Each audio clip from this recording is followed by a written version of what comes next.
Halo semuanya, selamat datang di channel yang tidak layak untuk dihina ini. Sebelum kita mulai, atur posisi santainya, seruput kopinya, dan mari kita berkhayal.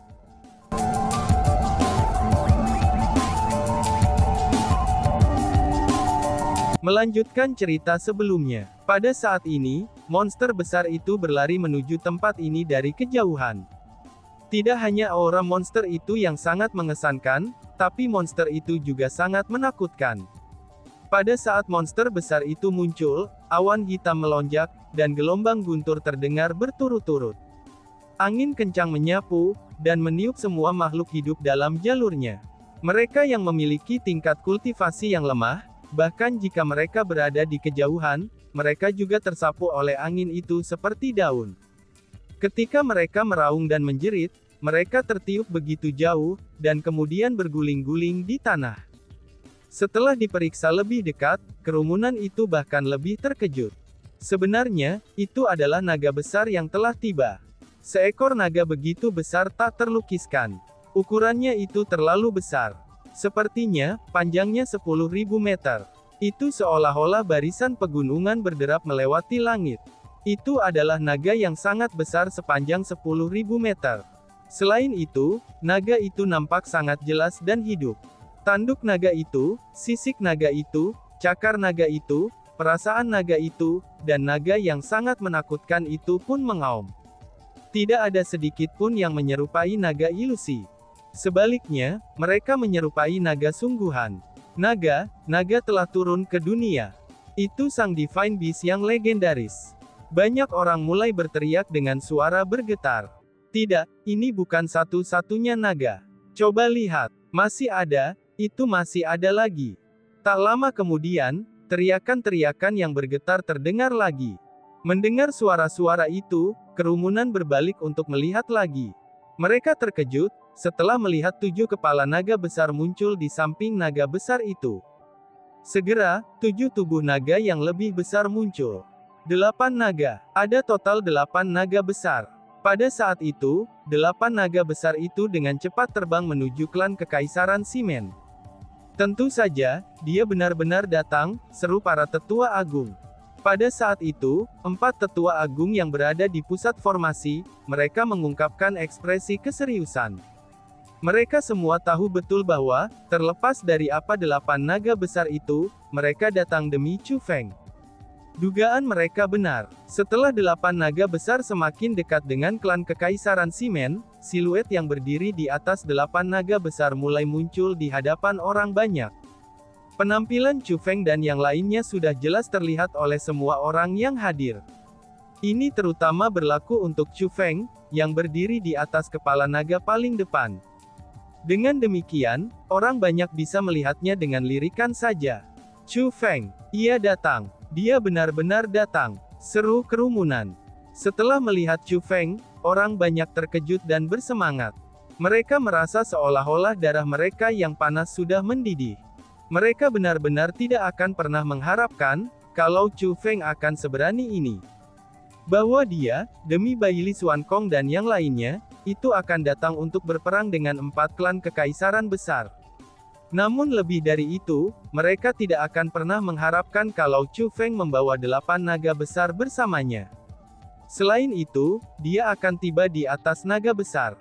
Chu Feng, kamu, seru Baili Xuankong.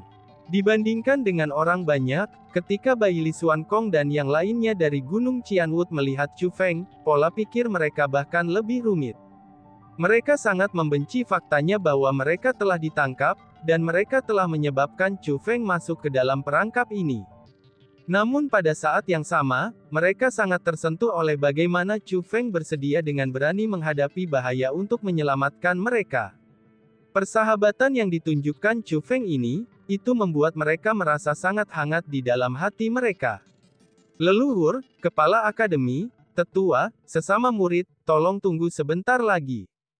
Aku akan segera membawamu semua pulang, ucap Chu Feng. Dengan senyum berseri-seri di wajahnya, Chu Feng mengarahkan pandangannya ke arah Baili Xuankong dan yang lainnya. Kemudian Chu Feng menggenggam tinjunya, dan membungkuk dengan sopan kepada orang-orang dari Gunung Qianwood.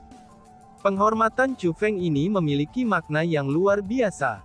Chu Feng. Satu kalimat pendek Chu Feng saja telah menyebabkan orang-orang dari Gunung Qianwut yang diikat, dan ditangguhkan di atas tembok kota merasa sangat tersentuh. Ini terutama berlaku bagi mereka yang merupakan anggota asli dari divisi Asura, para murid yang dulunya adalah bawahan Chu Feng.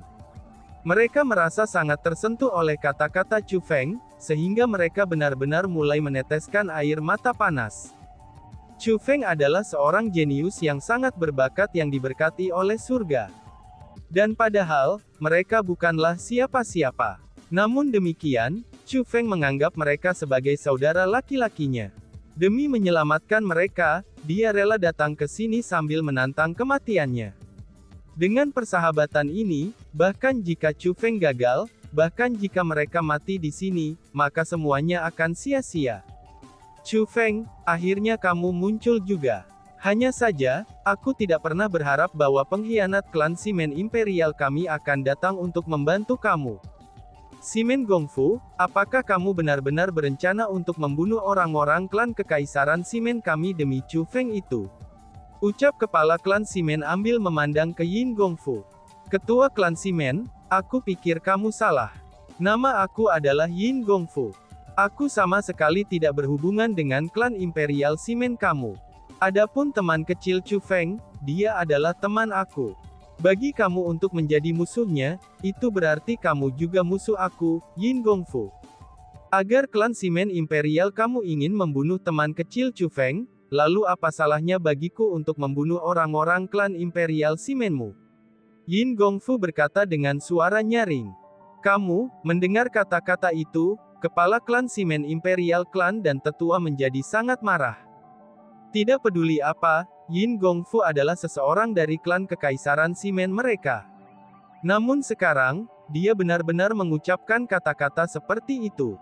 Namun demikian, Yin Gongfu tahu yang terbaik apa yang telah dilakukan klan kekaisaran Simen kepadanya. Itulah sebabnya, dia sudah memutuskan semua hubungan dengan klan kekaisaran Simen. King Monstrous Dragon Beast, aku tidak pernah menyangka bahwa kalian semua akan berpartisipasi dalam masalah ini. Aku akan memberi kamu semua kesempatan lain. Apakah kamu benar-benar berencana untuk menjadikan 4 klan kekaisaran besar kami sebagai musuh kamu demi satu Chu Feng? Ucap tetua agung klan kekaisaran Nangong, itu sambil memandang berbagai binatang buas dari King Monstrous Dragon Beast. Tidak perlu repot dengan kata-kata yang berlebihan. Musuh teman kecil Chu Feng adalah musuh dari King Monstrous Dragon Beast kami. Bagi kalian semua untuk menjadikan teman kecil Chu Feng sebagai musuhmu, kami sudah ditakdirkan untuk memiliki perbedaan yang tidak dapat didamaikan, kata Yao Jiao Guang dengan dingin. Nada suaranya sangat keras, dan bahkan tanpa sedikit pun pengekangan. Hanya Raja Beast Dragon Monstrous belaka, tapi sebenarnya ingin bertarung melawan 4 klan kekaisaran besar kita. Kamu hanya melamun. Tepat pada saat itu, suara lain terdengar. Suara itu mengguncang langit dan menembus langit yang luas. Hanya saja, suara itu bukan dari 4 tetua agung, dan juga bukan dari 4 kepala klan. Ketika suara itu terdengar, sesosok terbang keluar dari kota klan Simen Imperial, dan berdiri di seberang 8 naga besar. Itu adalah pria tua dengan rambut putih. Kerutan menutupi wajahnya. Penampilannya begitu tua, sehingga tidak bisa dikenali lagi. Seseorang bahkan tidak dapat melihat fitur wajahnya dengan benar. Namun demikian, auranya sangat kuat. Dia sebenarnya adalah Kaisar Marsial peringkat 5. Kaisar Marsial peringkat 5. Siapa orang itu? Dia sebenarnya adalah Kaisar Marsial peringkat 5. Apakah 4 klan kekaisaran besar mengundang ahli seperti itu untuk membantu mereka? Tidak, lihat pakaiannya. Ini adalah pakaian dari klan kekaisaran Simen. Mungkinkah dia seseorang dari klan kekaisaran Simen? Setelah melihat orang tua itu, semua kerumunan dibuat terkejut. Dan bahkan, bukan hanya orang lain. Bahkan kelompok Chu Feng mulai mengerutkan kening mereka. Mereka tidak berharap bahwa sebenarnya ada peringkat 5 kaisar bela diri yang mendukung pasukan 4 klan kekaisaran. Kamu Simen Baiyuan kan, kata Duan Jidao. Dia tampak agak tenang dan tenang, dan sudah jelas dia tahu orang tua yang kuat itu. Simon Baiyuan, mungkinkah itu benar-benar Simon Baiyuan? Tapi kan, bukankah Simon Baiyuan sudah lama mati? Kenapa dia masih hidup? Setelah mendengar nama Simon Baiyuan, banyak pakar generasi tua yang hadir berseru dengan heran. Simon Baiyuan adalah seseorang dari klan Kekaisaran Simon. Dia adalah kakek buyut Simon Feixue, dan merupakan seorang jenius super di zamannya. Pada saat itu, dia bisa dikatakan eksistensi yang mirip dengan Nan Gong Longjian saat ini. Reputasinya benar-benar sangat luas.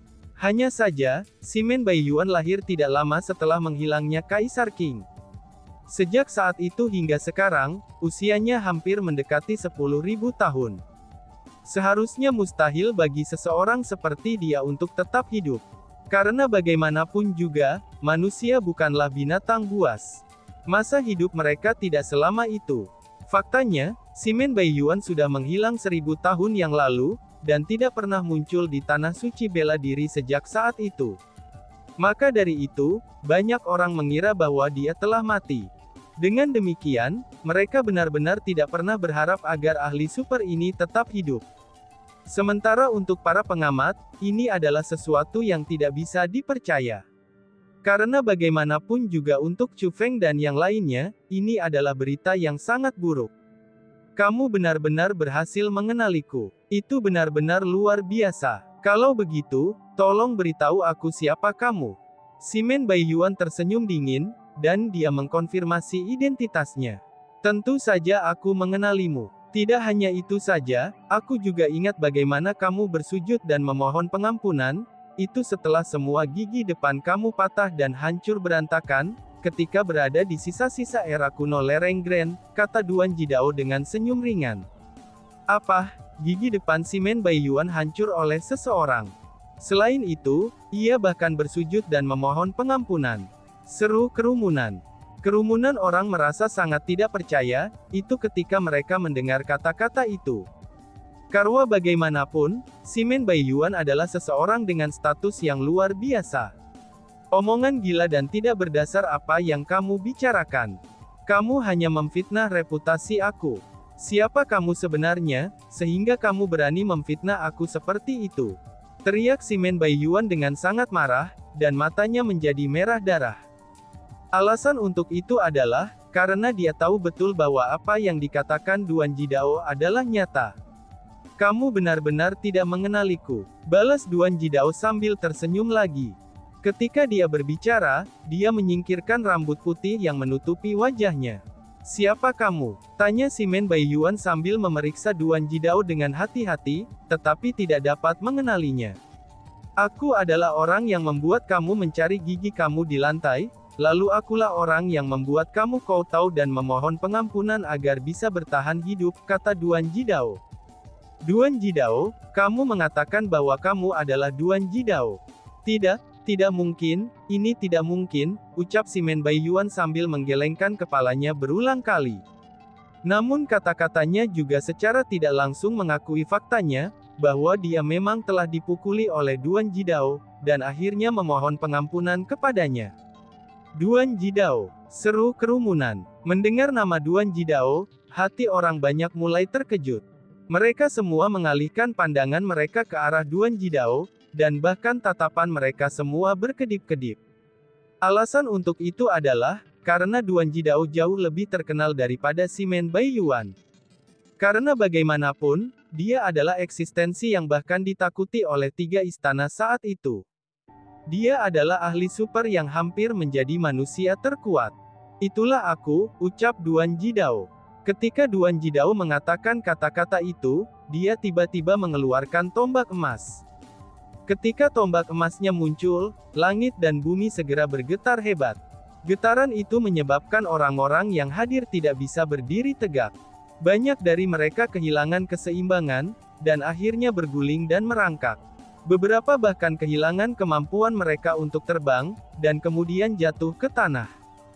Tidak hanya itu saja, meskipun tombak emas itu tidak luar biasa menyilaukan, tapi tombak itu menyebabkan kerumunan tidak berani menghadapinya secara langsung. Jika seseorang mencoba melihatnya, orang akan merasa itu sangat menyilaukan.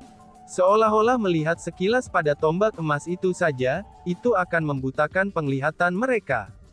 Persenjataan Kekaisaran. Tombak emas yang diambil Duan Jidao adalah persenjataan kekaisaran. Namanya adalah Great Sun Golden Rai Spear. Persenjataan kekaisaran, Great Sun Golden Rai Spear. Tampaknya kamu memang Duan Jidao. Hanya saja, mengapa kultivasi kamu mengalami penurunan sebesar ini? Tepatnya, siapa yang memadamkan dinasti Duanmu saat itu? Simen Baiyuan bertanya berulang kali. Ternyata ketika Duan Jidao mengungkapkan Great Sun Golden Rai Spear-nya, dia juga telah mengungkap kultivasinya sebagai kaisar bela diri peringkat 5. Pada saat itu, hampir semua orang mengangkat telinga mereka. Mereka semua ingin tahu tentang rahasia apa yang terjadi saat itu. Mereka juga ingin tahu persis siapakah orang yang begitu kuat, sehingga mereka bahkan telah mengalahkan Duan Jidao dan membuat kultivasinya berkurang. Namun demikian, apa yang mereka pikirkan dalam hati mereka bukanlah kebenaran tentang apa yang telah terjadi. Apa yang seharusnya kamu khawatirkan bukanlah masa laluku. Namun sebaliknya, itu harus masa depan 4 klan kekaisaran besarmu, kata Duan Jidao. Hahaha, Duan Jidao, oh Duan Jidao. Jika kamu memiliki kultivasi yang sama dengan yang kamu lakukan saat itu, aku tentu saja tidak akan cocok untuk kamu. Namun sekarang, kamu memiliki kultivasi yang sama denganku. Kami berdua di peringkat 5 kaisar marsial. Apakah kamu benar-benar berpikir bahwa aku akan takut padamu sekarang? Simen Baiyuan mencibir. Kemudian, sebuah bila panjang muncul di tangannya, dan dia mengarahkan bila itu ke arah Duan Jidao. Bila panjang itu sangat istimewa, dan itu benar-benar memiliki tubuh buaya. Mulut buaya terbuka lebar, dan bila tajam memanjang dari tubuhnya. Namun demikian, kekuatan dari bila panjang itu sama sekali tidak lebih lemah dari tombak besar Golden Sun Duan Jidao. Seperti itu, bila panjang itu juga merupakan persenjataan kekaisaran. Itu senjata dari zaman kuno, bila penusuk tubuh buaya kuno. Seru seseorang yang mengenali bila panjang itu. Alasan mengapa Simen Baiyuan memiliki ketenaran yang begitu besar, dan juga telah dianggap sebagai jenius era adalah, itu semua karena ia berhasil menaklukkan persenjataan kekaisaran, yaitu bila penusuk tubuh buaya kuno di sisa-sisa era kuno. Ingin melawan aku, apakah kamu benar-benar yakin bahwa kamu mampu? Ucap Duan Jidao. Namun demikian, Duan Jidao tersenyum ringan. Kemudian, gaunnya berkibar. Dengan kilatan cahaya, dalam sekejap dia pun menghilang. Dentang. Suara menusuk telinga terdengar, dan sebuah percikan yang mempesona menyebar ke langit. Great Sun Golden Rai Spear milik Duan Jidao sebenarnya bertabrakan dengan body piercing blade dari aligator kuno Simen Baiyuan. Hanya dalam sekejap, Duan Jidao telah tiba sebelum Simen Baiyuan dan melepaskan serangan padanya. Wush! Setelah tabrakan senjata mereka, Simen Baiyuan sebenarnya terlempar ke belakang beberapa langkah di udara, itu sebelum akhirnya bisa menenangkan diri. Pada saat itu, tangannya yang memegang pedang penikam tubuh buaya kuno sedikit gemetar. Meskipun mereka berdua peringkat 5 kaisar bela diri, tapi sudah jelas bahwa Sia bukanlah tandingan Duan Jidao. Orang-orang dari 4 klan, atur formasi. Melihat situasinya buruk, sebuah teriakan keras terdengar dari 4 klan kekaisaran besar. Kemudian, orang-orang dari 4 klan kekaisaran besar sebenarnya mulai menggabungkan kekuatan mereka, itu hanya untuk membentuk formasi. Kemudian, cahaya keemasan melonjak ke langit dan berasimilasi dengan Simen Baiyuan. Pada saat itu, karakter kekaisaran keemasan dan mempesona muncul di dahi Simen Baiyuan. Dengan bantuan orang-orang dari 4 klan kekaisaran besar, kekuatan pertempurannya telah melonjak sangat tinggi, dan auranya juga meluap. Wush wush wush. Setelah mendapatkan bantuan dari 4 klan kekaisaran besar, Simen Baiyuan menjadi lebih kuat. Dia mulai mengayunkan aligator kuno body piercing blade-nya, itu untuk melepaskan tebasan berkelanjutan kepada Duan Jidao. Duan Jidao, kamu datang pada waktu yang tepat.